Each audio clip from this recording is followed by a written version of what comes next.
Batman, can we borrow the flute? What?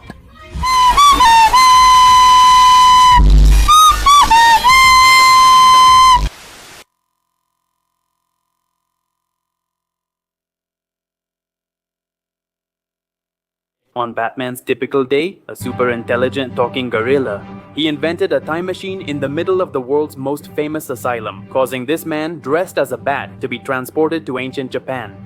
He wasn't alone. There was also a crazy clown and his toxic girlfriend stranded there. Catwoman, Plant Woman, Penguin Man. Scarface and the most disappointing villain from Arkham Knight ended up scattered in this same area of the map, seizing various states and pushing the country to the edge of war. Man, Batman just can't stop watching over this damn asylum for even 5 minutes. Did no one notice a gorilla walking on 2 legs building a giant machine in the halls? Is the question. At this point, Batman appears skeptical about his surroundings. He realizes he's in a Japanese village and being hunted. Soon samurai and clown masks appear, but as expected, the Bat has no trouble defeating them, and he leaves before things get unnecessarily complicated. Welcome to a new video on NEGAYO's channel. This time we're going to talk about Batman Ninja, a movie that takes the Dark Knight into the world of anime. What else can I say? You need to be a big fan of this character or this animation style, because honestly this story can get pretty hard to digest as it gets closer to the end. I'll tell you that I'm part of the group that didn't really like this movie that much, but what I did enjoy a lot was the design and animation style they used. I hope they use this kind of art again in another movie someday. Prophecies, impossible moves, absurd tech, and many anime cliches make this unique movie unforgettable. Since you're here, a like and comment really help me. But if you want to support me financially, you can also use my code NEGACHOBAJO in the Epic Store or the Super Thanks button. Or you can get a membership to receive certain benefits in return. Click the join button below the video for more information. And in the meantime, let's go back to Batman, thanks to his enviable ability to observe from great distances using the advanced visor in his mask. Obviously, Batman finds Joker and Harley. That day before nightfall, the two are forced to fight in the forest. It may seem odd to see the Bat facing metahuman, universal, and cosmic entities. One day, only to see him struggling against Sharp Fans the next. But there's a simple explanation for that. The script just disappears every time the Joker is around. End of discussion. With so many samurai under this clown's control, Batman is forced to leave again. Shortly after, he's found by Selina under a bridge. It's the same Catwoman we saw at the beginning of the movie, trying to help the Vigilante. It's just that for some reason she ended up stranded 2 years further back in time. And since then, she's been focused on making kitten puppets. Meow, meow, meow. Because Batman had a backup plan in case he was ever transported through time. He downloaded all the video files from Arkham Asylum, managing to notice that his 3 stolen orphans and the unwanted one were there. When Grott's machine was activated, all the villains and Selina ended up in Japan during the Sengoku period, the Warring States period that began back in 1467. They fully exploited this, as each lunatic has their own state. The aim is to defeat others and unite the country under one leader, and so far Joker is closest to this goal. He also has Groot's time machine inside his tower, so Selina suggests to Bruce that they join forces to steal it. With the most convincing discreet disguise he found, Bruce uses his walking ability to patrol the streets, trying to learn his top enemy's plans. Would you like some tea, sir? Alfred? Oh, Alfred came to this country too, how? So Alfred, why, that's it? Okay. In recent years, this skilled butler was responsible for protecting the Batmobile. He also built a new Batcave using only half a toothpick, and he still had material left over. The hideout is found by the clown's samurai, but thanks to the fact that Batman now uses hacks in this era, he manages to defeat him without difficulty, making his way to Joker's tower. He's getting closer fast. How does this puppet show demonstrate it? He didn't expect his enemy to also be a hacker. His secret weapon was the same tower, turning into a kind of giant Megazord. Even with the car and plane destroyed, the old trick of threatening an innocent still works. In his attempt to save this woman, the Bat is intercepted by none other than Bane himself.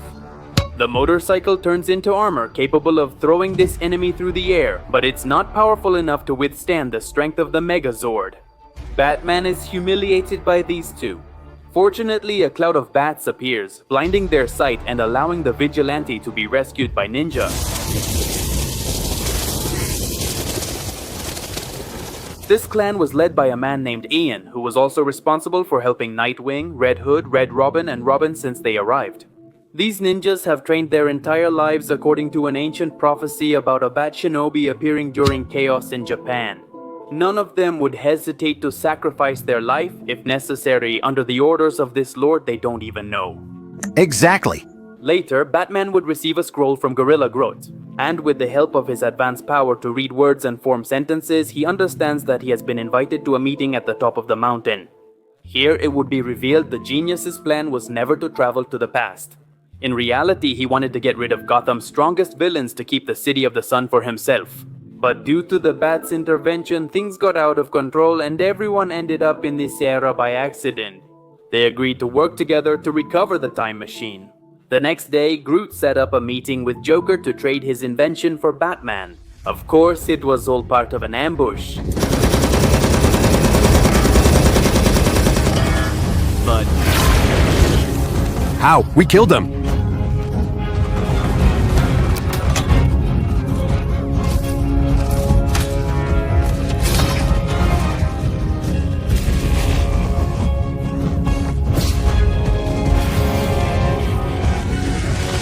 despite the victory of the Bat Team, Groot ended up betraying Batman. His secret alliance with Two-Face led to the Ninja Clan's downfall by setting their ship ablaze. And once Joker broke free, he caused such a huge explosion that the figure of the Dark Knight was lost in the glare. By the way, during Selina's battle against Harley, Catwoman managed to steal an essential component of Grott's machine. She agreed to give it only if she was returned to the future. Each villain possessed one of these power converters, which were necessary to move the machine through time. A final battle was about to happen, and Batman was too injured to stop his enemies. The vigilante reflected on his mistakes while he finished recovering. At first he thought he was lost because he didn't have enough technology, and that blindness cost him when he was deceived by Grodd. I thought I had nothing, but I have more than I believed. Refusing to lose, the Bat is ready to rely on what he always carries: strength, ingenuity, and will. A script in the backpack, 3 stolen orphans, and an accident. And the Ninja Clan, which is still under his command, hoping to restore peace in Japan. After this learning routine, the movie continues with a rather unique art and animation style, one we're not so used to. I'll quickly explain what happens here so I don't bore you. When Joker blew up the ship, everyone thought he was dead, like Harley Quinn. Jason Todd didn't believe it. He's been searching for any sign of these lunatics for days. Eventually, it seems he's found them living quietly far from the capital. Neither seem to remember their past. Jason's blows only caused them pain and confusion, and it wasn't until Batman arrived that he suggested interrogating them before deciding what to do with them. Red Hood kept insisting on arresting them, but when the Bat saw them as simple farmers celebrating a small crop success, he decided to let them go. In peace.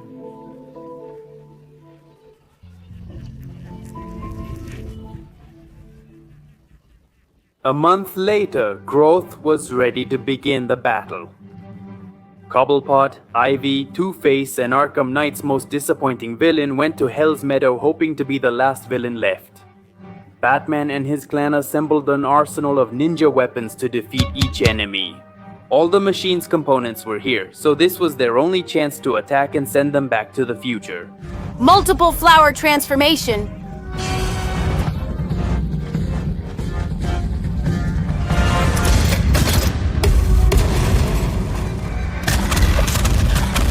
Giant robots.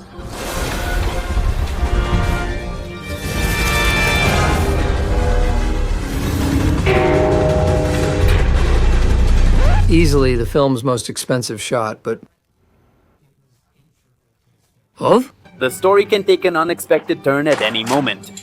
It turns out that Grodd was manipulating these villains from the beginning. That's how they managed to build these enormous machines. Just as his big plan was coming together, Joker's sudden appearance ruined everything. And well, if you're wondering how this psychopath is back during the battle, he and Harley hypnotized themselves to believe they were ordinary people. Their backup plan was this flower, which they had been growing for days so they could return to their usual madness. Despite betrayals, Batman didn't hesitate to save them. The clown took over Grodd's plan.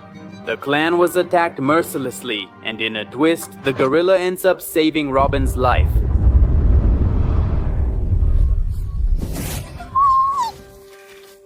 To settle his debt, Grodd gives Batman a method to control his army of monkeys.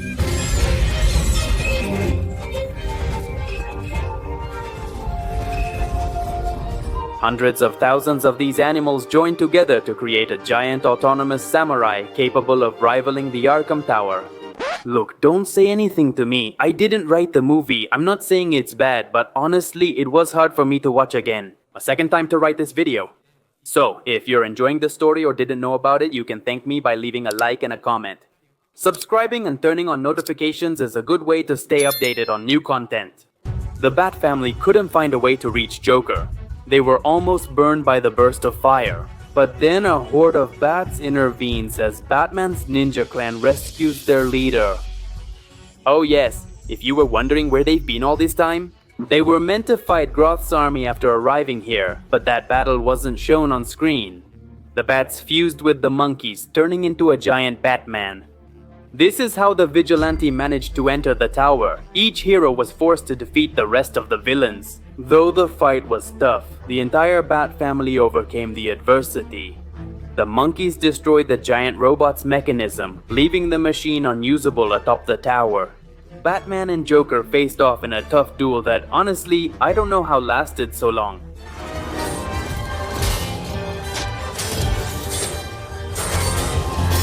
Ultimately, Batman's fight is so complex that he must use the script in his backpack to win.